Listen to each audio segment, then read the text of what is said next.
Basically none. I say that, but we've definitely done episodes where the way the show started was me and Bobby were taking a cab ride somewhere in like San Diego. I think it's for San Diego Comic-Con like 2 or 3 years ago. And we just got the idea of like, we were having a really funny conversation. We just had this idea that like, you know, if we just streamed ourselves having conversation, like off the cuff conversations, like people would watch because we were just like making each other laugh a lot. And we still kind of adhere to that.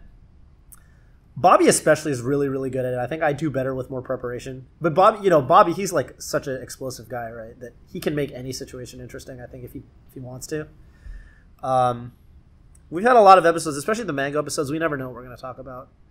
The most preparation that goes into a Scar Toph episode, honestly, is we'll have a couple bullet points in our heads of things we want to touch on and things we want to talk about. And that's kind of all we need. Now, that being said, lately I've been watching some YouTube. This guy, actually, I'm a big fan of this guy, Sean Evans. He does this show, Hot Ones. He's an interviewer, and he gets celebrities on his show. And he basically makes them eat really spicy hot wings, and he asks them really grilling personal questions. And because they're in so much pain from eating these super spicy wings, they kind of give him whatever he wants, you know?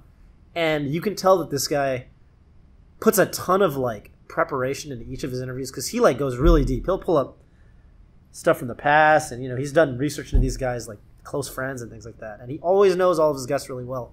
And it started to sort of inspire me because I watch these episodes, and I do think I kind of want to put a little more emphasis in preparation, maybe. You know, maybe just, like, if we have a guest and kind of rambling here, but yeah, you know, if we have a guest, you know, it might be cool to do a little bit more preparation, kind of figure out what kind of hard-hitting stuff we want to hit them with.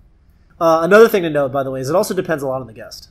Because if it's someone like Mango, really easy to just off the cuff, you know, talk about nothing. But we've talked about how we're going to do a Johnny episode at one point, and Johnny's a quiet guy, right? Yeah.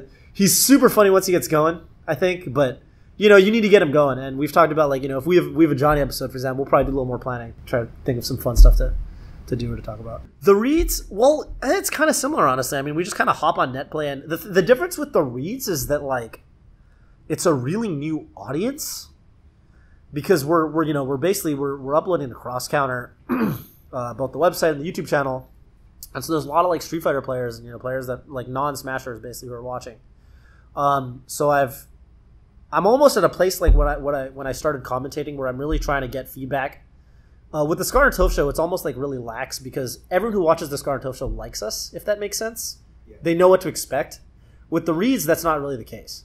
So we're definitely doing a little bit more, like, not preparation in terms of, like, content, but more just the angle we want to take with the feel of the show and you know, like the vibe, if that makes sense.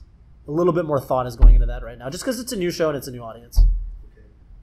Corporate backing, like, you know, obviously Nintendo coming in to sort of spur the competitive scene would probably do more than anything else could, but I don't think it's the only way we can, you know, continue to grow.